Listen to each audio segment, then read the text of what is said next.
ஒருத்தர் 2 பேர் அப்படின்னா சரி ஏதோ தெரியாமல் நடந்துருச்சு, இல்லை ஏதாவது ஒரு காரணம் அப்படின்னு சொல்லலாம். ஆனால் தொடர்ச்சியாக இந்த மாதிரி அவங்கள வந்து பாலியல் வன்முறைக்கு உட்படுத்தி அவங்கள போட்டு அந்த எவிடன்ஸே இல்லாமல் புதைக்கிறது அப்படின்றது எவ்வளவு பெரிய அநியாயம் இல்லையா? ஒரு நியாயத்துக்காக சாட்சியத்தை வந்து சொல்றதுக்காக ஒரு நபர் வராரு, அவரை உடம்புல எந்த பகுதியுமே தெரியாத அளவுக்கு மூடி கொண்டு வராங்க அப்படின்னா அப்போ எந்த அளவுக்கு அச்சுறுத்தல் இருக்குன்றதை யோசிச்சு பாருங்க. பாஜகவினுடைய முன்னாள் தலைவர் அண்ணாமலை அவர் சொல்லும்போது பெண்களுக்கு பாதுகாவலன் அப்படின்லாம் சொல்லுவார். இன்னைக்கு காலகட்டங்களில் இந்த மாதிரி செய்திகள் வரும்பொழுது இவருடைய அறிக்கை என்ன? இந்த கோவிலில் பார்த்தீங்கன்னா அங்கங்கே அப்படியே சொருகி வச்ச மாதிரி பணம் அவ்வளோ இருக்கும். வரக்கூடிய யாருமே ஒருத்தர் கூட அதை கையை வச்சு எடுக்க மாட்டாங்க. அந்த அளவுக்கு அவங்களுக்கு நம்பிக்கை. அப்போ இந்த அளவுக்கு நம்பிக்கை இருக்கக்கூடிய ஒரு இடத்துல நம்ம வந்து சட்டம் இந்த மாதிரி யாரோ தப்பு பண்றாங்களாமே அப்படின்னு சொன்னா நம்புறதுக்கு யாரோ தயாரா இருப்பாங்களா? இங்க ஒருத்தர் வந்து சொல்றாரு, நானே வந்து 100க்கும் மேற்பட்ட பிணங்களை எல்லாம் புதைச்சிருக்கிறேன், சில முகங்கள் வந்து ஆசிட் வீசப்பட்டு அப்படியே எரிஞ்செல்லாம் போயிருக்கு, சில இதை வந்து எரிக்க சொல்லியிருக்கிறாங்க அப்படின்னு சொல்றார். அப்போ நீங்கள் உடனடியாக விசாரணையை தொடங்கி இருக்க கூடாதா? ஒரு தனி மனிதரை வந்து நீங்கள் புனிதராக்கக்கூடிய வேலையை பண்ணுறீங்க இல்லையா, அது ரொம்ப பெரிய ஒரு முட்டாள்தனம். இதில் வேற கல்வி நிறுவனங்கள்லாம் நடத்துகிறாங்கன்னா அந்த நபருக்கு என்ன நம்ம பட்டம் கொடுப்போம்? கல்வி தந்தை. எப்படி கல்வி தந்தைன்னு மனசாட்சியே இல்லாமல் கொடுக்குறாங்கன்னு எனக்கு தெரியல. மஞ்சுநாத சுவாமி கோவில் இருக்கிற இடத்துல தான் என் உயிர் பிரியணும் அப்படின்னு நான் நினைக்கிறேன் ஒரு பக்தையாக. அப்போ நான் அங்கே ஒரு 1/4 கிரவுண்டு வாங்கிக்கிறேன், என் கடைசி காலத்தில் நான் அங்கே தான் போய் இருப்பேன் அப்படின்றதுக்கு ஒரு 1/4 கிரவுண்டு என்னால் வாங்க முடியுமா? முடியாது. அங்கேயே வந்து பிறந்து வளர்ந்தவங்க, அவங்களுக்கு வந்து 1 ஏக்கர் நிலம், 1 கிரவுண்டு நிலம் இருக்குது அப்படின்னா அதுவும் அடித்து பிடுங்கப்படும். ஒருவேளை அதுக்கு வந்து நான் சம்மதிக்கலை அப்படின்னா எங்கள் வீட்டில் இருக்கக்கூடிய பெண்கள் அதற்கு பலிகடாவாக மாறுறாங்க. இது என்ன நரபலி கொடுக்கக்கூடிய ஒரு நேரமாக? காலமாக இந்த பெண்களினுடைய உடல் மீது இந்த சமூகம் எந்த மாதிரியான வன்முறையை தொடர்ச்சியாக செய்கிறது? ஒரு குடும்பத்தினுடைய மானத்தை வாங்கணும்னா அந்த பெண்ணை வந்து நாசப்படுத்தணும். ஊர்ல உலகத்துல எங்க வேணாலும் போர்கள் நடக்குது அப்படின்னா பாதிக்கப்படக்கூடியவர்கள் யாரு? முதல்ல பெண்கள், குழந்தைகள் தான். காட்டுப்பகுதி, புலிகளினுடைய பாதுகாப்பு பகுதி, அந்த இடத்துல தான் நீங்க புதைக்கிறீங்கன்னா யாரோட பர்மிஷன் வாங்கியிருக்கீங்க? அப்போ கவர்மெண்ட் எல்லாம் வாயை மூடிட்டு இருந்திருக்கு. அதுதான் நான் முன்னாடியே உங்களுக்கு சொன்னேன். அதுலயும்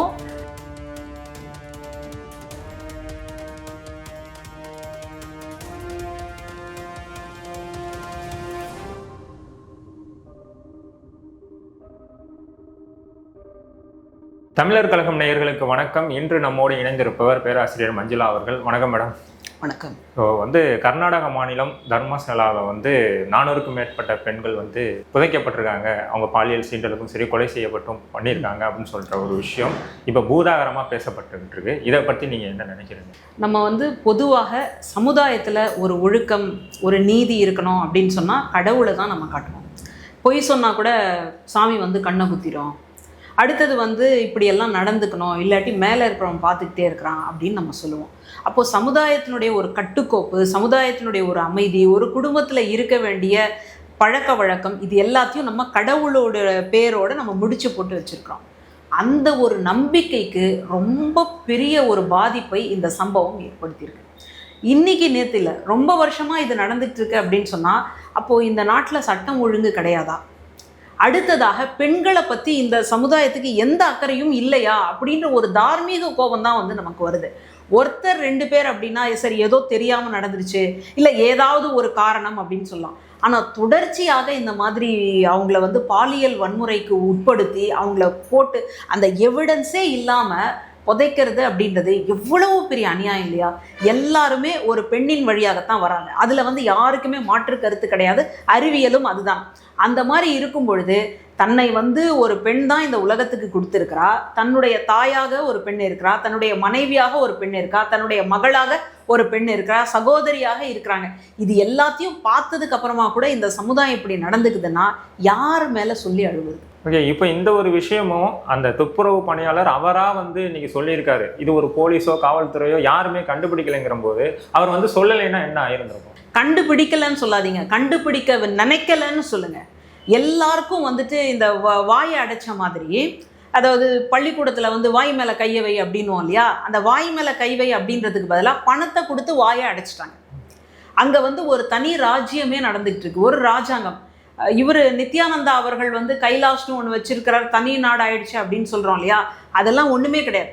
இங்கே ஒவ்வொரு நம்ம வண்டியில் வந்து ரிஜிஸ்ட்ரேஷன் ஒன்று வச்சுருப்போம், அந்த மாநிலத்தினுடைய பெயர் தான் வந்து முன்னெழுத்தாக வரும். இங்கே தர்மஸ்தலானே ஒன்று இருக்குன்னா அப்போ தர்மஸ்தலா எதுங்க? அதுக்குன்னு ஒரு மாநிலம் இருக்கா? எப்படி இந்த மாதிரி எல்லாம் நடக்குதுன்னே தெரியல. இத்தனைக்கும் உலகத்திலேயே பெரிய ஜனநாயகத்துக்கெல்லாம் முன்னோடி நாடு அப்படின்னு நம்ம வந்து இந்தியாவை மார்த்தட்டி கொண்டாடுறோம். அப்படிப்பட்ட ஒரு நாட்டுக்குள்ள ஒரு மாநிலத்தில் இந்த அளவுக்கு நடக்குதுன்னா அவங்க எல்லாருமே, அந்த சட்டத்தை செய்கிறவங்களும் சரி, சட்டத்தை வந்து பாதுகாக்க வேண்டியவங்களும் சரி, சட்டத்தை நிறைவேற்றவங்களும் சரி, எல்லாருமே வாயை மூடி மௌனமாக இருப்பதனால தான் இது எல்லாமே நடந்திருக்கு. இல்லாட்டி இதெல்லாம் நடக்கிறதுக்கு வாய்ப்பே இல்லை. எனக்கு என்ன ஒரே ஒரு ஆதங்கம் அப்படின்னா, அது எப்படி ஒரே ஒரு குடும்பத்துக்கிட்ட எல்லாமே போய் எப்படிங்க குவியும்? நம்ம பிறக்கும்போது வெறும் கையோட தான் வந்து பிறக்கிறோம். அப்புறம் ஞானிகள் சொல்லுவாங்க போகும்போது வெறும் கையோட தான் போக போகிறோம். வெறும் கையோட வந்து பிறந்தவனுக்கு எப்படிங்க கல்லூரிகள் ஒரு பக்கம் கோவில்ன்றாங்க, ஒரு பக்கம் அங்கே இருக்கக்கூடிய அத்தனை பிஸ்னஸ் பண்ணக்கூடிய அத்தனை இடங்களும் இவங்களுக்கு தான் சொந்தம் அப்படின்னா அங்கே என்ன நடக்குது? அங்கே சட்டத்துக்கு என்ன வேலை இருக்குது? ஒன்றுமே தெரியல நமக்கு. நீதிமன்றத்திலையுமே வந்து பார்த்தீங்கன்னா எங்களோட குடும்பம் பெயர்களோ எங்கள் சம்மந்தப்பட்ட எந்த ஒரு இதையுமோ நீங்கள் பொது இடங்களில் விவாதமாகவோ அதை பற்றி கருத்தவோ தெரிவிக்கக்கூடாது, எங்கள் குடும்பத்தோட பேரை யூஸ் பண்ணக்கூடாதுன்னு அளவுக்கு சொல்லியிருக்காங்க. ஸோ இதை எப்படி பார்க்குறீங்க? அப்போ உங்களுக்கு வந்து மடியில் கனம் இல்லாட்டி உங்களுக்கு வழியில் ஏன் பயம் வருது? அவங்க என்ன சொல்கிறாங்கன்னா எங்களோட கல்வி நிறுவனங்கள் இருக்குது, எங்களுக்குன்னு ஒரு ரெப்புடேஷன் இருக்குது, எங்கள் கோயிலுக்குன்னு ஒரு ரெப்புடேஷன் இருக்குது, நீங்கள் ஒரு சந்தேகத்தின் பேரில் பண்ணும்போது இது எங்களுக்கு வந்து பாதிப்படைன்னு சொல்லிட்டு அவங்க ஒரு கருத்தை முன்வைக்கிறாங்க. சந்தேகத்தின் பெயரில் பண்ணும்போது பாதிப்பு வரும். சந்தேகத்துக்கு இடம் இல்லாமல் இதுதான் உண்மை அப்படின்னு பண்ணும்போது என்னாகும்? அப்போ நீங்கள் இந்த அளவுக்கு வந்து சொல்கிறீங்க அப்படின்னா உங்களுடைய உண்மையை வந்து நீங்கள் எடுத்து வைங்களேன். உண்மையை யாராலாவது மறைக்க முடியுமா? இப்போ இன்னைக்கு வந்து ஒரு 10 வருஷத்துக்கு முன்னாடி காணாமல் போன ஒரு நபர் இன்னைக்கு தானே வந்து வெளியில் சொல்லியிருக்கார். அவரை வந்து கோர்ட்டுக்கு கூட்டிகிட்டு வந்திருக்கிறாங்க. எப்படி கூட்டிகிட்டு வந்தாங்க? பதறதில்ல. ஒரு நியாயத்துக்காக நீதி சொல்கிற, அதாவது அந்த சாட்சியத்தை வந்து சொல்கிறதுக்காக ஒரு நபர் வராரு. அவரை உடம்புல எந்த பகுதியுமே தெரியாத அளவுக்கு மூடி கொண்டு வராங்க அப்படின்னா அப்போ எந்த அளவுக்கு அச்சுறுத்தல் இருக்குன்றதை யோசிச்சு பாருங்கள். காவல்துறையும் பாதுகாக்காது போல இருக்குது, நீதித்துறையும் என்ன பண்ணுன்னு தெரியல, மக்களும் அங்கே இருக்கக்கூடிய மக்களும் எந்த அளவுக்கு நம்பிக்கை இழந்திருப்பாங்கன்னு பாருங்களேன். வாழக்கூடிய அந்த இடத்துலையே ஒவ்வொரு நாளும் என்ன நடக்குமோன்னு நினச்சி வாழ்கிறது எவ்வளவு பெரிய கஷ்டங்க. நம்ம வந்து சுதந்திர இந்தியாவில் தானே வாழ்ந்துட்டு இருக்கிறோம். அப்படிப்பட்ட நாட்டில் இவ்வளோ ஒரு அச்சுறுத்தல்னா உங்ககிட்ட வந்து நியாயம் இருக்குது, உங்ககிட்ட உண்மை இருக்குது அப்படின்னா நீங்கள் வெளிப்படையாக சொல்லுங்களேன். வெளிப்படையாக சொன்னால் எல்லாருமே வந்து புரிஞ்சுக்க போகிறோம். நம்ம என்ன குரோதமாக அவங்களோட ஒரு ஏதாவது அவங்கள கீழே இறக்கணும் அப்படின்னு பண்ணுறோமா? அந்த மாதிரி ஒன்றுமே இல்லை. அப்படி இருந்தால் யாரோ ஒருத்தர் 2 பேர் சொல்லுவாங்க. ஆனால் எல்லாரும் ஒட்டுமொத்தமாக புறப்பட்டு வரும் பொழுது இதை நம்ம யோசிக்கணும் இல்லையா? 400க்கும் மேற்பட்ட பெண்கள் வந்து இதில் பாதிக்கப்பட்டிருக்காங்க, இறந்திருக்காங்கிற போது அப்போ கர்நாடகத்தோட அந்த மாநிலத்தோட சட்ட ஒழுங்கு எந்த அளவில் இருந்திருக்கும் அப்படிங்கிற ஒரு கேள்வி வருது இல்லை? இங்கே நம்ம பாஜகவினுடைய முன்னாள் தலைவர் ஆமாம் அண்ணாமலை அவர் சொல்லும்போது பெண்களுக்கு பாதுகாவலன் அப்படின்லாம் சொல்லுவார். அவர் எங்கேருந்து வந்தார் அப்படின்னு சொன்னால் இந்த தர்மஸ்தலாவுக்கு கொஞ்சம் பக்கத்தில் உடுப்பின்னு ஒரு இடம், அந்த இடத்துல தான் அவர் வந்து காவல்துறையில் இருந்து அதை வந்து ராஜினாமா பண்ணிட்டு இன்றைக்கி வந்திருக்கிறாரு அப்படின்றது நம்ம எல்லாருக்குமே தெரியும். அப்போ அவருக்கு இதை பற்றி ஒன்றுமே தெரிஞ்சிருக்காதா? சரி, அப்போ கூட தெரியலன்னு விட்டுடுவோம். இன்னைக்கு காலகட்டங்களில் இந்த மாதிரி செய்திகள் வரும்பொழுது இவருடைய அறிக்கை என்ன? அப்போது இவங்க எல்லாம் அதை பற்றி வந்து கேட்காம, அதை பற்றி வந்து மௌனமாக அதை கடந்து போகணும் அப்படின்னு நினைக்கும் பொழுது நீங்கள் என்ன செய்ய முடியும்? அப்போ சட்டம் ஒழுங்கு இப்படித்தான் இருக்கா? ஏன்னா இதுக்கு முன்னாடி அங்கே செய்திகள் நமக்கு வரும்பொழுது ரொம்ப பகீர்னு இருக்குது. என்னென்னா ஆரம்பத்தில் வந்து அந்த கோவிலை பார்க்கறதுக்காக ஒரு சகோதரனும் சகோதரியும் வந்திருக்கிறாங்க. அந்த நபர் மறுபடியும் வீட்டுக்கு வந்து சேரலை. அப்போவே அவங்க அப்பா வந்து கம்ப்ளைண்ட் கொடுக்கறதுக்காக வராரு. அந்த வந்த நபருக்கான ட்ரீட்மெண்ட் எப்படி நடந்தது அப்படின்றத சமூக வலைத்தளங்களில் நம்ம பார்க்குறோம். அப்போது அப்படி இருக்கும் பொழுது உங்களுக்கு சட்டம் அப்படின்றத நீங்கள் நினச்சி பார்க்க முடியுதா? இது வந்து 1 2 கிடையாது, இந்த மாதிரி தான் தொடர்ச்சியாக நடந்துக்கிட்டே வருது. அங்கே இருக்கக்கூடிய பெண்கள் இந்த அளவுக்கு வந்து பாதிப்புக்கு உள்ளாராங்க. இப்போது சமீபமாக ஒரு 10 வருஷத்துக்கு முன்னாடி இந்த அளவுக்கு பிரச்சனை நடந்திருக்கு.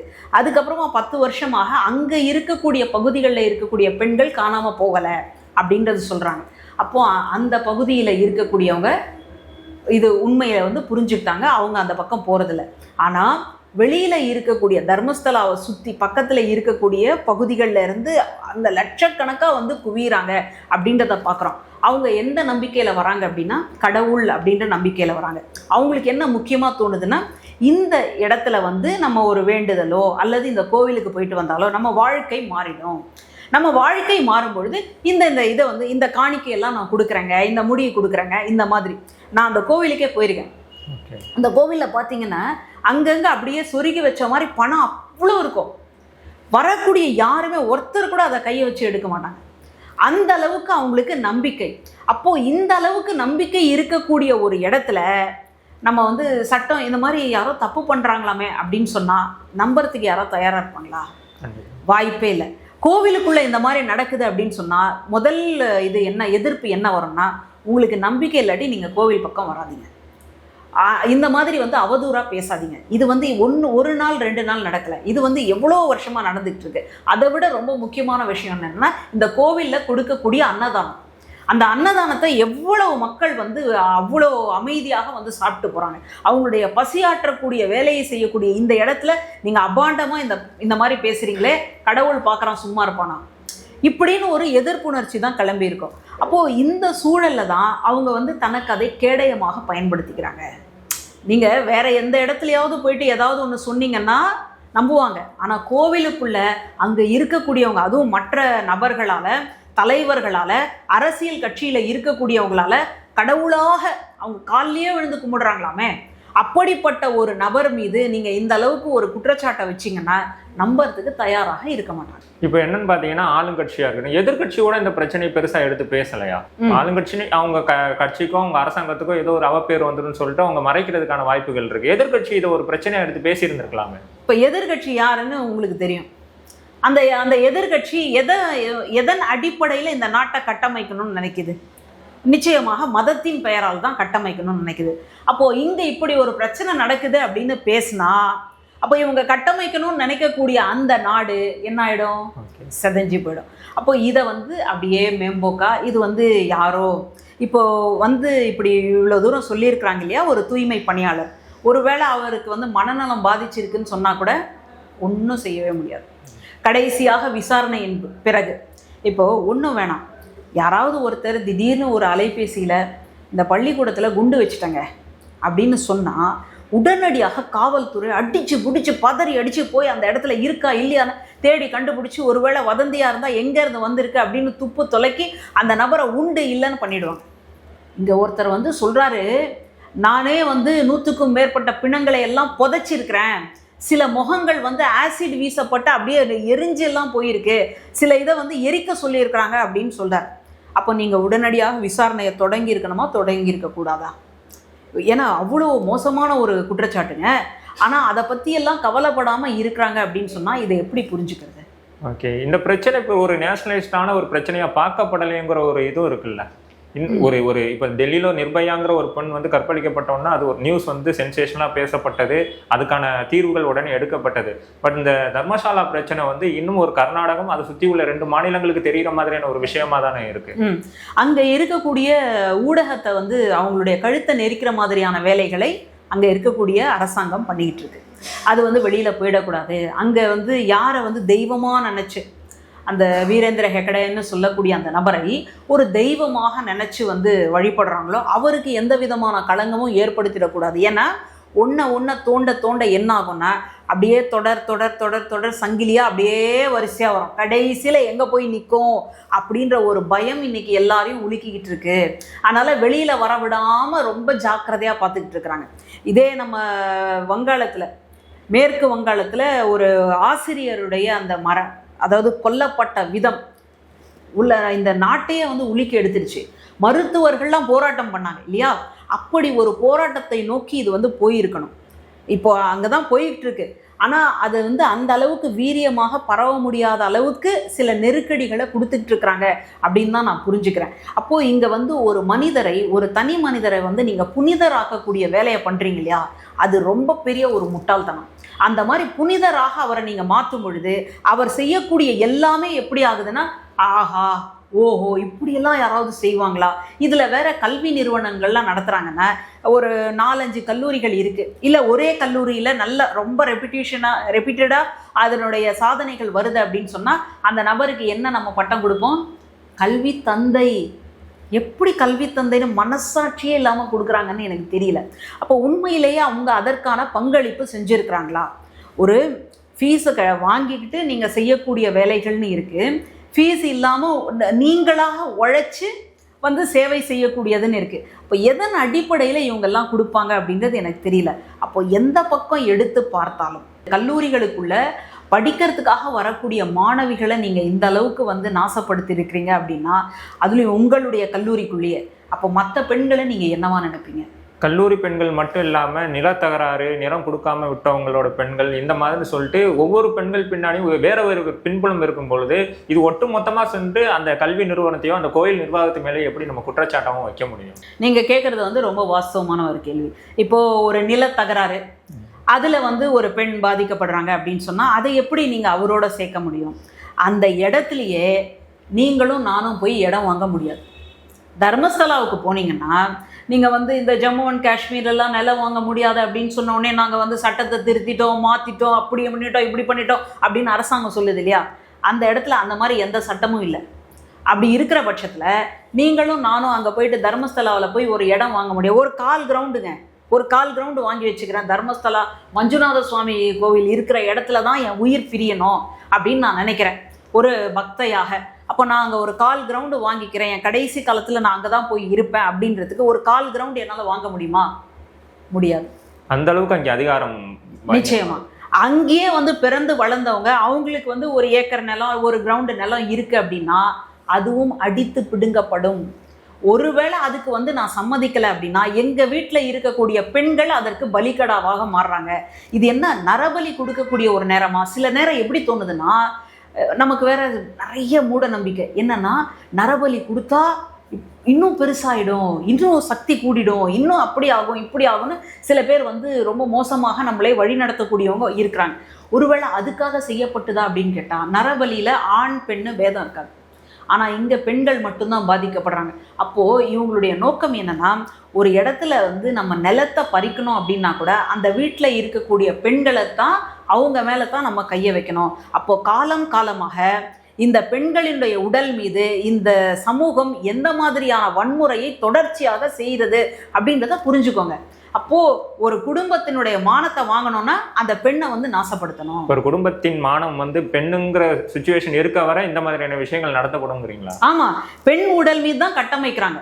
இன்னும் கேட்டால் நீங்கள் பழைய வரலாறுகளில் ஒரு அரசனுக்கும் இன்னொரு அரசனுக்கும் சண்டையாக இருக்கும், சமாதானமாக போகணும், என்ன பண்ணலாம் அப்படின்னு கேட்டால் அந்த வீட்டில் இருக்கக்கூடிய பெண்களை கல்யாணம் பண்ணிக்கலாம். அப்போது ஒரு பெண்ணை கொடுப்பதன் வழியாக நீங்கள் வந்து ஒரு சமரசத்துக்குள்ளே வரீங்க, ஒரு சமாதானத்துக்குள்ளே வரீங்க, சரி பரவாயில்ல. ஆனால் இலங்கையில் நடந்த அந்த போர், அதில் வந்து பெண்கள் எந்த அளவுக்கு பாதிக்கப்பட்டாங்க, பெண்கள் எப்படி வந்து சித்திரவதையாக்கப்பட்டார்கள். நீங்கள் நான் ஊரில் உலகத்தில் எங்கே வேணாலும் போர்கள் நடக்குது அப்படின்னா பாதிக்கப்படக்கூடியவர்கள் யார்? முதல்ல பெண்கள், குழந்தைகள் தான். அப்போது பெண்களை வந்து நீங்கள் எந்த அளவுக்கு வல்னரபிள் செக்ஸாக வச்சுருக்கீங்க. அவங்க படிச்சுட்டாங்க, வேலைக்கு போகிறாங்க, சுயமாக சம்பாதிக்கிறாங்க, விண்வெளிக்கு போகிறாங்க, எல்லாமே நடக்குது. ஆனால் மறுபடியும் எங்கே கொண்டு வந்து நிறுத்துறீங்கன்னா, ஐயோ என் குடும்ப மானமே போயிடுச்சே, நீ வந்து இந்த மாதிரி போயிட்டியே அப்படின்னு பேசுகிறீங்க இல்லையா? அதுலேருந்து முதல்ல வெளியில் வாங்க. அந்த மாதிரி வந்து வெளியில் வரும்பொழுது தான் இதெல்லாம் வந்து கொஞ்சமாவது மாறுறதுக்கு வந்து இருக்கும். அதனால் நீங்கள் கேட்ட மாதிரி அவர் மேலே வந்து குற்றம் சாட்டுவதற்காக எல்லாத்தையும் சொல்லலை. ஆனால் அங்கே வந்து அந்த ஒரு தனி நபரை வச்சு தான் அங்கே அத்தனை அநியாயங்களும் நடக்குது அப்படின்றத நம்ம சொல்கிறோம். ஓகே, இப்போ 400 பேருக்கு மேலே வந்து அங்கே இறந்துருக்காங்கும் போது அந்த 400 பேரோட குடும்பங்கள் அவங்க அதுக்கான எந்த ஒரு முயற்சியும் எடுக்கலையா? கம்ப்ளைண்ட் பண்ணியிருந்திருக்கலாம், இல்லை வந்து இது வந்து சட்டபூர்வமான ஒரு போராட்டத்தை நடத்திருக்கலாமே. இப்போ நம்ம இதை வெளியிலேருந்து பார்க்குறோம். வெளியிலேருந்து பார்க்கும்பொழுது இப்போ நம்ம வீட்டில் இந்த மாதிரி ஏதாவது ஒரு அசம்பாவிதம் நடந்ததுன்னா நம்ம என்ன பண்ணியிருப்போம், நான் என்ன பண்ணியிருப்பேன் தெரியுமா அப்படின்னு நமக்கு வந்து ஒரு தார்மீகமான ஒரு கோபம் வருது. இப்போ அதுக்காக தான் நம்ம ஆரம்பத்திலேயே ஒரு இது வந்து சொன்னேன், ஒரு சூழல் என்னென்னா, ஒரு சகோதரனும் சகோதரியும் காணாமல் போயிட்டாங்க, அவங்க அப்பா வந்தார், அவங்க அப்பாவை எப்படி நடத்தினார்கள்னு சொன்னால், அவர் வந்து கம்ப்ளைண்ட் கொடுக்கறதுக்காக காவல் நிலையத்துக்கு போகிறாரு. அங்கே அந்த கம்ப்ளைண்ட்டை வாங்கிக்கல. சரி, அவரை அனுப்பியாவது தொலைக்க வேண்டியதுன்னு இல்லை, அவரை உள்ளே போட்டுட்டு அவருக்கு வந்துட்டு இந்த இது இயற்கை உபாதை இருக்கும் இல்லையா, சிறுநீர் போகிறது, அதுக்கு கூட அவரை வெளியில் விடாமல் அடின்னு அடித்து கடைசியாக அவர்கிட்ட இருந்த பணத்தையும் பிடுங்கிக்கிட்டு தான் அனுப்பிச்சிருக்கிறாங்க. இப்போ இந்த சூழலில் இது வந்து வெளியில் தெரியாமல் இருக்குமா? அப்படியே மெதுவாக வெளியில் தெரியும். அப்போ இந்த சூழலில் என்ன பண்ண முடியும்? இப்போது இதனுடைய தொடர்ச்சியாகத்தான் நம்ம இந்த ஒரு 10 வருஷத்துக்கு முன்னாடின்னு நினைக்கிறேன், சௌஜன்யாவினுடைய வழக்கு. உண்மையிலேயே சௌஜன்யாவை கொல்லுவதற்காக அந்த பெண்ணை எடுக்கலை. அந்த பெண்ணுக்கு அவள் வந்துட்டு இன்னொரு பெண்ணினுடைய சாயலில் இருந்திருக்கிறான். ஒரு நிலத்தகராறு. அந்த அப்பா என்ன பண்ணிட்டாரு அப்படின்னு சொன்னால், இந்த நிலத்தை வந்து உங்களுக்கு விற்க மாட்டோம், நீ விற்கலை அப்படின்னு சொன்னால் உன்னுடைய மகளை என்ன பண்ணுவோம் அப்படின்னு சொல்லி பயமுறுத்தி இருக்கிறாங்க. அவரை கவனிச்சுக்கல போல இருக்கு. அதனால் அந்த பெண்ணை வந்து தூக்கணும் அப்படின்றதுக்காக தூக்கி இருக்கிறாங்க. ஆனால் தவறுதலாக அந்த மகளை தூக்கிறதுக்கு பதிலாக சௌஜன்யான்னு சொல்லக்கூடிய இந்த பெண்ணை தூக்கிட்டாங்க. இப்போது அந்த சௌஜன்யான்னு சொல்லக்கூடிய அந்த பெண் அந்த சமூகத்தில் ஓரளவு அதிக சதவீதத்தில் இருக்கக்கூடிய சமூகத்தை சார்ந்தவங்க. அதாவது ஒரு அமைப்புகள்லையும் ஒரு இடத்துலையும் பிற்படுத்தப்பட்டவர்கள் இவ்வளோ, ஒடுக்கப்பட்ட மக்கள் இவ்வளோ அப்படின்னு சொல்கிறோம் இல்லையா, அந்த மாதிரி இவங்க சௌஜன்யான்னு சொல்லக்கூடிய அந்த சமூகம் ஓரளவு வாய்ஸ் இருக்கக்கூடிய ஒரு சமூகம். அதனால தான் அது இன்னைக்கு வெளியில் வந்திருக்கு அப்படின்னு தான் நான் புரிஞ்சுக்கிறேன். அப்போது எல்லாருக்கும் வந்து தொடர்ச்சியாக இந்த குரல் கொடுக்கணும் அப்படின்னு நினைக்கிறாங்க. ஆனால் குரல் கூட கொடுக்க முடியாத அளவுக்கு ரொம்ப பெரிய அநியாயம் நடக்குது அப்படின்னு தான் நான் புரிஞ்சுக்கிறேன். அதனால் இதுக்கு மேலே இது நிற்காது அப்படின்னு நான் நம்புகிறேன். நம்ம எல்லாரும் நம்பக்கூடிய ஒரு கடவுளோ அல்லது இயற்கையோ அல்லது வந்து சட்டத்துறையோ இதற்கு உரிய நடவடிக்கை எடுக்க வேண்டும் அப்படின்னு தான் நம்முடைய வேண்டுகோள். இப்போ தனி மனிதனுக்கு ஒரு பெரிய ஒரு பின்பத்தில் உள்ள ஒரு தலைவரை எதிர்த்து பேசுறதுக்கும் பயம் வரலாம். இப்போ நீங்கள் சொன்ன ஒரு 400 குடும்பம் சேரும் பொழுது அது மிகப்பெரிய ஒரு பலமாக தானே இருந்திருக்கும். அப்புறம் ஏன் அந்த முயற்சியை யாருமே எடுக்கலை? எப்போவுமே ஒரு சம்பவம் நடக்கும்போது அதோட எல்லாரும் கூட்டு சேர்ந்துருவாங்களான்னு கேட்டால் இல்லை. அங்கே தானே நடந்திருக்கு, பக்கத்து ஊரில் தானே நடந்திருக்கு, எனக்கு நடக்கலை இல்லையா, அவங்க வீட்டில் அவள் எப்படி போனாலோ, இந்த மாதிரியான ஒரு கண்ணோட்டம் பரவலாக சமுதாயத்தில் இருக்குது. அப்போது ஒரு குடும்பத்தில் ஒரு பாதிப்பு நடந்த உடனே அவங்க அந்த இடத்த விட்டே காலி பண்ணிட்டு போன குடும்பத்தை எல்லாம் நம்ம பார்க்குறோம். ஐயோ இந்த நிலத்தகராறா, சரி ஒழிஞ்சு போகட்டும் அப்படின்னு சொல்லி உயிர் இருந்தால் போதும் அப்படின்னு தப்பிச்சுட்டு போனவங்கெல்லாம் இருக்கிறாங்க. இப்படித்தான் இந்த இது வந்து ஒன்றொன்னா வளர்ந்துக்கிட்டே இருக்கே தவிர அங்கே எல்லாருமே ஒன்று சேர்ந்துருந்தாங்க அப்படின்னு சொன்னால் கதையே வேற. இன்னைக்கு அந்த சூழலை நோக்கித்தான் நகர்ந்திருக்கு. இப்படி அவர் அந்த தூய்மை பணியாளர் மட்டும் சொல்லலை அப்படின்னா எல்லாருமே இந்நேரம் அமைதி காத்திருப்பாங்க. அந்த தூய்மை பணியாளர் சொன்னதுக்கப்புறமா இன்னைக்கு ஓரளவு கையில் வந்து எவிடன்ஸ் இருக்குது அப்படின்ற ஒரு நம்பிக்கையோட பயணம் பண்ணுறோம். இந்த சூழலில் கூட அங்கே இருக்கக்கூடிய பஞ்சாயத்து துணைத் தலைவர்னு நினைக்கிறேன், அவர் வந்து என்ன சொல்கிறாருன்னா, ஆமாம் இங்கே வந்து நாங்கள் உடல்களை புதைச்சிட்டோம், ஆனால் என்ன காரணம் அப்படின்னு சொல்கிறார். என்னன்னா அவங்க இந்த புனித தலத்தில் தான் உயிரை விடணும்னு நினச்சி வந்தாங்க, அவங்க வந்து இங்கே வந்து இயற்கை மரணம் அடைஞ்சிட்டாங்க, அதனால் அதை வந்து நாங்கள் புதைச்சிருக்கிறோம் அப்படின்னு ஒரு சப்பக்கட்டு கட்டிகிட்டு இருக்கார். இதெல்லாம் விசாரணையில் வரணும். இவங்களெல்லாம் விசாரித்ததுக்கப்புறமா என்ன அப்படின்ற ஒரு உண்மை வந்து புரிய வரும். அது வரைக்கும் மக்களுக்கும் ஒரு பயம் இருக்கும் இல்லையா, மக்களுக்கும் ஒரு அச்சம் இருக்கும் இல்லையா, நம்ம ஏதோ இருந்தோம், நம்ம புள்ள குட்டிங்க நல்லபடியாக இருந்துட்டு போகணும் இல்லையா, நம்ம போயிட்டு தேவையில்லாமல் இதில் வந்து தலையை விட்டோம்னா என்ன நடக்கும் அப்படின்ற ஒரு அச்சம். ஆனால் இந்த அச்சத்தை விட்டுட்டு எல்லாரும் ஒன்று கூடினால்தான் பெண்களுக்கு எதிராக நடக்கக்கூடிய அநீதியை நம்மளால் தடுத்து நிறுத்தவே முடியும். இன்றைக்கி கூட வரதட்சணை போன்ற கொடுமைகள் எவ்வளோ நடந்துகிட்டு இருக்கு. வரதட்சணை தடுப்பு சட்டம் வந்தாச்சு, படித்தவங்க வந்தாச்சு, கொடுக்க மாட்டேன்னு நினைக்கிறவங்களும் வந்தாச்சு. ஆனாலும் ஏன் வரதட்சணை கொடுமைகள் நடந்துட்டு இருக்கு அப்படின்னு கேட்டால் யாருக்கோ நடக்குது, எனக்கு என்ன அப்படின்ற ஒரு மனநிலை மாறி எல்லாரும் ஒன்று சேரணும் அப்படின்றது தான் என்னுடைய ஆசையும். இந்தியாவை கம்பேர் பண்ணும்போது தென்னிந்தியா வந்து ரொம்ப ஒரு முற்போக்கான மாநிலங்கள் நிறைய இருக்குது. அப்படிங்கும்போது கர்நாடகங்கிற மாதிரியான ஒரு தென்னிந்தியாவில் இவ்வளோ பெரிய விஷயம் நடந்தது, இது ஒரு நேஷனல் மீடியா கவர் பண்ணல. இன்னொன்று ஆளுங்கட்சியும் எதிர்கட்சியும் அரசியல்வாதிகளாகவே செயல்படும் போது மக்களுக்கு வந்து அரசியல்வாதிகள் மீது எப்படி ஒரு நம்பிக்கை வரும்? ரொம்ப வாஸ்தவமான ஒரு கேள்வி. தென்பகுதியில் ஒரு முற்போக்கான ஒரு அரசியல் உண்டு அப்படின்னு நான் ஒத்துக்கிறேன். ஆனால் கர்நாடகாவில் அது இருக்கா? கர்நாடகாவில் நீங்கள் இன்றைக்கி கூட ஜாதியை வச்சு தான் அரசியல் பண்ண முடியும், இன்றைக்கி கூட நீங்கள் மதத்தை வச்சு தான் அரசியல் பண்ண முடியும். அதனால தான் அந்த இடம் ஓடிக்கிட்டு இருக்கு. அதனால் அங்கே போயிட்டு நீங்கள் வந்து ஜாதி இல்லை, சமத்துவம், சமூக நீதின்னு பேசுனீங்கன்னா என்ன எடுபடுமான்னு எனக்கு தெரியலை. அந்த இடத்த பொறுத்த வரைக்கும் இப்படி தான் இருக்குது. தமிழ்நாட்டை தாண்டி மற்ற இடங்கள்ல கொஞ்சம் கஷ்டம். ஏன்னா தமிழ்நாட்டில் தந்தை பெரியார்னு ஒரு நபர் வரார். அந்த தந்தை பெரியார் வந்ததுக்கு அப்புறமா தான் இன்னைக்கு என் பேர் பின்னாடியோ உங்கள் பேர் பின்னாடியோ சாதியினுடைய ஒட்டுகள் இல்லை. ஆனால் மற்ற மாநிலங்களை எடுத்து பாருங்க, இன்னும் கூட தன்னுடைய பேருக்கு பின்னாடி சாதி பெயர்களை போட்டுக்கிட்டே தான் இருக்கிறாங்க. அது இன்னும் கூட அவங்க மாறவே இல்லை. அப்போது தென்பகுதி வந்து கொஞ்சம் முற்போக்கு தான், ஆனால் தமிழ்நாட்டை போல மற்ற இடங்கள் இல்லை அப்படின்றது தான் இது வந்து நமக்கு காட்டுது. இன்னும் கூட நம்ம பக்கத்தில் இருக்கக்கூடிய கேரளா எடுத்துக்கோங்க, 100% லிட்ரஸி அப்படின்லாம் சொல்கிறோம். ஆனால் அங்கே நடக்கக்கூடிய பிரச்சனைகள் என்ன, அதாவது மத ரீதியாக அல்லது வந்து சாதிய ஒடுக்குமுறைகள் எந்த அளவுக்கு இருக்குது, அது அந்த மாதிரி தான் இங்கே கர்நாடகாவிலையும் பார்க்குறோம். இப்போ இவ்வளவுக்கு நடுவில் மக்கள் வந்து எந்த தைரியத்தோடு வாழ்கிறாங்க. நீங்கள் கேட்குறீங்க அரசியல்வாதிகள் மீது அவங்களுக்கு நம்பிக்கை இருக்குமா? அதையும் தாண்டி யாராவது ஒரு சிலர் நல்ல அரசியல்வாதிகள் இருக்கும் பொழுது அவங்க மேலே ஒரு நம்பிக்கையோடு வாழ்ந்துட்டுருக்குறாங்க. இப்போ சமீபத்தில் நமக்கு எலெக்ஷன் நடந்தது, தேர்தல். அந்த தேர்தலின் பொழுது திடீர்னு ஒரு பென்ட்ரைவ் வெளியில் வந்தது.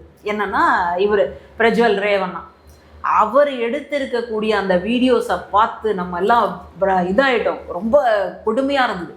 அப்போது 1000க்கும் மேற்பட்ட மற்ற பெண்களோடு அந்தரங்கமாக இருக்கக்கூடிய வீடியோஸை ஒருத்தர் எடுத்திருக்கிறாங்க. அவருடைய மனசுக்குள்ளே என்ன இருக்குது, அவருடைய புத்திக்குள்ளே என்ன இருக்குதுன்னு எனக்கு புரியல.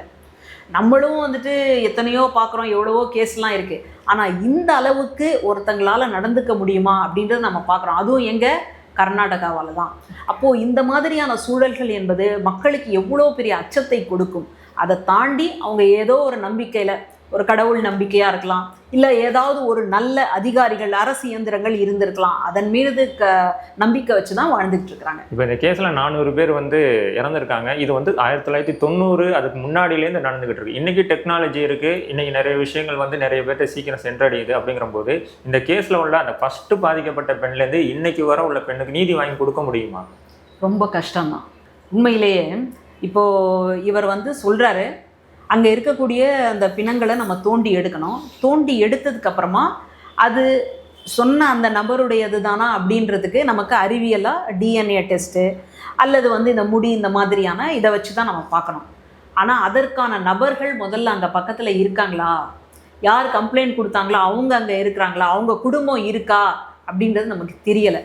அப்போது இதுக்கான நீதி கிடைக்கணும் அப்படின்னு நம்ம நம்புகிறோம். அந்த எல்லாம் சக்தி வாய்ந்த அந்த மஞ்சுநாத பெருமாள் அப்படின்னு எல்லாருமே நம்புகிறோம். அங்கேருந்து ஏதாவது ஒரு சக்தி புதுசாக கிளம்பி வந்தால் தான் இதற்கெல்லாம் தீர்வு கிடைக்கும். இல்லாட்டி ஒருவேளை இப்போது இந்த சாட்சின்னு சொல்ல வந்த இந்த நபரை கூட வேறு மாதிரியாக திருப்பி விட்டாங்கன்னா நம்ம என்ன பண்ணுறதுன்னு நமக்கு தெரியலை. ஏன்னா ஈட்டி கூட எட்டின வரைக்கும் தான் பாயும், பணம் பாதாளம் வரைக்கும் பாயும் அப்படின்னு சொல்லுவாங்க. அதனால் இவங்க என்ன பண்ணுவாங்களோ அப்படின்றது நமக்கு ஒரு பெரிய அச்சத்தை வந்து கொடுக்குது. ஏன்னா இதுக்கு முன்னாடி கொடுத்த கம்ப்ளைண்ட்ஸ் எதுவுமே இல்லை. அப்படி ஏதாவது ஒரு கம்ப்ளைண்ட் வந்தால் கூட என்ன சொல்கிறாங்க அப்படின்னா, அவங்க வந்து தண்ணியில் மூழ்கி இறந்துட்டாங்க, இல்லை அவங்க இந்த பக்கமே வரல, அவங்க வந்து தற்கொலை பண்ணிக்கிட்டாங்க, அவங்களுக்கு காதல் தோல்வி இருக்கலாம், இந்த மாதிரி காரணங்கள் சொல்கிறாங்க. அப்படின்னா அது எப்படி எடுத்துக்கிறதுன்னு தெரியல. அதனால் இந்த பெண்களுக்கு நீதி கிடைக்கணும், அந்த குடும்பத்துக்கு நீதி கிடைக்கணும் அப்படின்றது நம்முடைய வேண்டுகோள். ஆனால் எந்த அளவுக்கு அது சாத்தியப்படும் அப்படின்றது விசாரணை தொடங்கும் போது தான் நமக்கு தெரியும். இப்போ விசாரணை எந்த ஒரு கட்டத்தை எட்டி இருக்குன்னு நீங்கள் பார்க்குறீங்க? சோஷியல் மீடியாவில் நம்ம பார்க்குறோம், அப்புறம் வந்து டிவி சேனல்ஸில் இப்போ தான் பேச ஆரம்பிச்சிருக்காங்க போது விசாரணை எந்த கட்டத்துக்கு இதை எடுத்துகிட்டு போகணும்? விசாரணை இன்னும் ரொம்ப மந்தமான தேங்கிய நிலையில் இருக்குது. இப்போ சாதாரணமாக ஏதாவது ஒரு கேஸு சரியாக இல்லை அப்படின்னு நினைக்கும் பொழுது சிபிஐக்கு மாற்றுறோம். அப்போது அந்த சிபிஐயில் அப்படி சிபிஐக்கு போகலை அப்படின்னு சொன்னால் சிறப்பு குழு அப்படின்னு சொல்லி ஒன்று கொண்டு வரோம், சிறப்பு புலனாய்வு குழு. அந்த மாதிரி இங்கே ஏதாவது நடந்திருக்கா? ஒரு சிறப்பு புலனாய்வு குழு உண்டான்னா இல்லைன்ற இதுதான் வருது. அதனால் இன்னும் கூட நமக்கு ஒரு சந்தேகம் இருக்கத்தான் செய்து, ரொம்ப மெதுவாக ஊர்ந்த ஆமையெல்லாம் போகும் இல்லையா, அந்த அளவுக்கு போய்கிட்டு இருக்கு அப்படின்றது தான் இருக்குது. இதுக்கு மேலே இந்த மீடியாக்களினுடைய அழுத்தத்தின் வழியாகத்தான் வேறொரு பாய்ச்சலை அடையக்கூடும் அப்படின்னு நான் நம்புகிறேன். இப்போ கோயில் நிர்வாகமாக இருக்கட்டும், கல்வி நிறுவனமாக இருக்கட்டும், ஒரு தனிநபர் ஒரு சுடுகாட்டை உருவாக்க முடியுமா? ஏன்னா வந்து இங்கே தான் வந்து அவங்க இறக்கணும் அப்படின்னு சொல்லிட்டு அவங்க வேண்டிக்கிட்டாங்க, நாங்கள் இங்கே குறைச்சிருக்கோங்கிற போது இது ஒரு கவர்மெண்ட் ரெக்கார்டே இல்லாமலாம் இது நடந்திருக்கும். அப்போது கவர்மெண்ட் எல்லாம் வாயை மூடிக்கிட்டு இருந்திருக்கு. அதுதான் நான் முன்னாடியே உங்களுக்கு சொன்னேன். அதுலேயும் அந்த இடம் வந்துட்டு அந்த காட்டு பகுதி, புலிகளினுடைய பாதுகாப்பு பகுதி. அந்த இடத்துல தான் நீங்கள் புதைக்கிறீங்கன்னா யாரோட பர்மிஷன் வாங்கியிருக்கீங்க? இப்போ ஒரு காட்டுக்கு வந்து ஒரு இன்டீரியராக நம்ம உள்ளே போகிறோம் அப்படின்னா வன பகுதியிலேருந்து நம்ம பர்மிஷன் வாங்கிட்டு தான் உள்ளே போகணும். ஒரு தனி மனிதனுக்கு அதுதான் சட்டம். அப்போ இவங்க வந்து இங்கே போய் புதைச்சிருக்கிறாங்க அப்படின்னா அப்போ இவங்களுக்கு ஒன்றுமே இல்லை, இவங்களுக்கு எந்த சட்டமும் கிடையாது. இவங்க வந்து சொர்க்கத்தில் இருக்கிறதா நினச்சிட்டு இருக்காங்க போல இருக்கு. சொர்க்கத்தில் எந்த சட்டமும் கிடையாது. இந்தியாவில் இருக்கக்கூடிய எந்த சட்டமும் சொர்க்கத்துக்கு செல்லுபடியாக போகிறது இல்லை. அப்படி ஒரு ராஜாங்கத்தை இவங்க நடத்திக்கிட்டு இருக்கிறாங்க. இவனை போட்டு கொள்ளு, அவனை இதில் தூக்கி போடு, இவனை எண்ணெய் கொப்பரையில் போட்டு இது வறுத்து எடு, அந்த மாதிரி இவங்க பண்ணிட்டு இருக்கிறதா தான் நான் புரிஞ்சுக்கிறேன். அதனால் அங்கே கொண்டு போய் புதைக்கிறது அப்படின்றது வந்து சட்டத்துக்கு எதிரானது. சட்டத்துக்கும் அதுக்கும் சம்மந்தமே கிடையாது. அந்த நேத்ராவதி நதிக்கரையில் வந்து பிணங்கள் ஒதுங்குது அப்படின்னு சொன்னால் இது எப்படி புரிஞ்சுக்கிறதுன்னு எனக்கு தெரியல. நம்ம வடநாடுகளில் காசியில் வந்து பிணங்களை தூக்கி போடுறாங்கன்னு சொல்கிறாங்க இல்லையா, அதுக்கும் இதுக்கும் என்ன வித்தியாசம் இருக்குது? இப்போ இந்த இடத்துல எப்படி வந்து ஒரு பிணங்கள் வந்து மிதக்கும் அப்படின்றது எனக்கு தெரியலை. அப்போ அங்கே இருக்கக்கூடிய மக்களினுடைய நிலைமையை யோசிச்சு பாருங்கள். அந்த அளவுக்கு ரொம்ப அட்ராசிட்டின்னு நம்ம சொல்லுவோம். தான் அங்கே வந்து நடந்துகிட்டு இருக்கு. இதுக்கு இனிமேலாவது யாராவது ஒரு முற்றுப்புள்ளி வச்சா தான் இது சரியாக வரும். எனக்கு என்ன சந்தேகம் அப்படின்னா, எப்படி ஒரே ஒரு தனி நபர்கிட்ட இத்தனை செல்வாக்கும் எப்படி வந்து சேருது? நம்ம சாதாரணமாக ஒரு லட்சம் சம்பளம் வாங்குகிறோம் அப்படின்னா இத்தனை அளவு வந்து நீங்கள் வரி கட்டணும், வீட்டுக்கு இந்த வரி இருக்குது, கரண்ட் பில்லு வந்து அதிகமாக நீங்கள் வந்து பயன்படுத்தினா அதுக்கு இந்த அளவுக்கு வந்து நாங்கள் ஃபைன் போடுவோம் அப்படின்னு சொல்லக்கூடிய அரசு எப்படி ஒரு நபர் ஒரு குடும்பத்துக்குள்ள எல்லாம் வந்து எப்படி போய் சேரும் அப்படின்றது எனக்கு இது வரைக்கும் புரியவே இல்லை. ஒரு பக்கம் அன்னதானம் ஓடிக்கிட்டு இருக்கு, இன்னொரு பக்கம் கல்வி சாலைகள் ஓடிக்கிட்டு இருக்கு அப்படின்னு சொன்னால் இதுக்கு எப்படி சமன்படுத்துறது அப்படின்றது எனக்கு புரியவே இல்லை. இதை யார் வந்து சமன்படுத்த போகிறாங்க? யாராவது மனசாட்சி இருக்கிறவங்க வந்தால் தான் இதற்கான ஒரு முற்றுப்புள்ளியை வைக்க முடியும். ஒரே ஒரு கம்யூனிஸ்ட் எம்பி மட்டும்தான் வந்து குரல் கொடுத்துக்கிட்டு இருக்காருங்கிற மாதிரி வருது. மற்ற எந்த ஒரு அரசியல்வாதிகளும் இதை பற்றி பெருசாக எதுவுமே பேசலை. கேட்டால் சட்ட ஒழுங்கு பாதிக்கப்பட்டுரும் அப்படின்லாம் சொல்லிட்டு இருக்காங்க. இதை பற்றி நீங்கள் என்ன நினைக்கிறீங்க? அது இன்னும் நிறைய பேர் வந்துட்டு அவரை வந்து தெய்வமாக நினைக்கிறவங்கெல்லாம் கூட உண்டு. இப்போ நீங்கள் கேட்டீங்க, அதாவது இந்த சுடுகாடு வந்து தனியாக இருக்குமா அப்படின்லாம். நமக்கு இங்கே ஈஷா மையத்துலேயும் ஒரு சுடுகாடு இருந்ததா சொல்லப்படுது. அதுலேயும் வந்துட்டு அந்த தகன மேடையே இருக்குது அப்படின்னு சொல்லப்பட்டுச்சு. அங்கே வந்து எரிக்கிறாங்களா புதைக்கிறாங்களா இந்த மாதிரி பல்வேறு குழப்பங்கள். அப்போது ஒரு மடத்தலைவர் அல்லது ஒரு ஆன்மீகவாதி அப்படின்னு சொல்லும்போது அவரை சுற்றி இருக்கக்கூடிய மர்ம முடிச்சுகள் இன்னும் அவிழாமல் தான் இருக்குது. எப்படி வந்து ஒரு ஆன்மீகவாதிக்கு பக்கத்தில் இந்த மாதிரியான நிகழ்வுகள் நடக்கும்னு எனக்கு புரியல. ஒரு ஆன்மீகம் என்பது என்ன? ஒரு உயிரை வந்து அந்த உயிராக மதித்தல், அந்த உயிருக்குள்ளேயும் ஒரு தான் நம்பக்கூடிய கடவுள் இருக்கிறாரு அப்படின்னு சொல்லி மதித்தல், சக உயிர்கள்லையும் நீங்கள் கடவுளை பார்ப்பது தான் ஆன்மீகம். ஆனால் உயிரை எடுக்கிறது ஆன்மீகம். உயிரை எடுப்பது எப்படி ஆன்மீகமாக இருக்க முடியும்? அப்போது ஒரு மடத்தலைவருக்கு அல்லது வந்து ஒரு ஆன்மீகத்தில் குருன்னு சொல்கிறாங்க இல்லையா, அவங்க வந்து எதை செஞ்சாலும் அதை கேள்வியே கேட்காத ஒரு நிலைப்பாடு தான் இந்த சமுதாயத்தில் நிலவிக்கிட்டு இருக்கு. அதனால் அவங்கள வந்து தனக்கான ஒரு குருவாக ஏற்றுக்கிட்டதுனால அவர் மேலே எப்படி கையை வைக்கிறது? அவர்கிட்ட நம்ம என்ன போய் பண்ணுறது? இப்போ நம்ம தமிழ்நாட்டில் காஞ்சியில் இருக்கக்கூடிய ஜெயேந்திர சரஸ்வதி சுவாமிகள், அவர் வந்து ஒரு கொலையில் சம்மந்தப்பட்டதாக நமக்கு எவிடன்ஸ் கிடைச்சிது. ஆனால் அவர் மேலே கை வைக்கிறதுக்கு எல்லாருமே தயங்கினாங்க.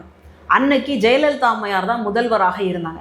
அவங்க அவரை கொண்டு போய் கைது செஞ்சு சிறைச்சாலையில் அடைச்சாங்க. அந்த அடைச்சதுக்கப்புறமா எவ்வளவு பேச்சுகள் இந்த சமுதாயத்தில் வந்தது. இந்த மாதிரி பண்ணிட்டாங்க, இது வந்து சரியாக வருமா, இவங்க ஆட்சி நிலைக்குமா, இவங்களுக்கு இப்படி ஆகிடுமே, இவங்களுக்கு அப்படி ஆகிடுமேன்ற பல்வேறு பேச்சுகள் நடந்தது. அங்கே என்ன குற்றச்சாட்டு? சங்கரராமன் சொல்லக்கூடிய ஒருத்தரை வந்து கொலை செய்தாங்க, அந்த கொலைக்கு காரணமானவர் வந்து இவர் தான் அப்படின்றது தான் அங்கே குற்றச்சாட்டு.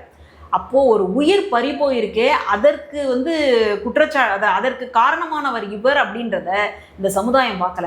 இப்படிப்பட்ட ஒரு நபர் மீது இந்த அம்மா கையை வச்சுட்டாங்களே அப்படின்றது தானே ரொம்ப முக்கியமாக பேசப்பட்டது. அதே மாதிரி தான் இங்கேயும் வந்து பேசப்படுது அப்படின்னு தான் நான் புரிஞ்சுக்கிறேன். அதனால் இந்த கட்சிக்குள்ளே இருக்கக்கூடியவங்களும் இவரை ஒரு குருவாக, அதாவது இந்த மஞ்சுநாத சுவாமின்னு சொல்கிறோம் இல்லையா, அந்த கடவுளுக்கு நிகராக நினைச்சார் அப்படின்னு சொன்னால் நம்மளால் ஒன்றுமே பண்ண முடியாது. கருத்துக்களை பகிர்ந்துக்கிட்டது நன்றி மேடம்.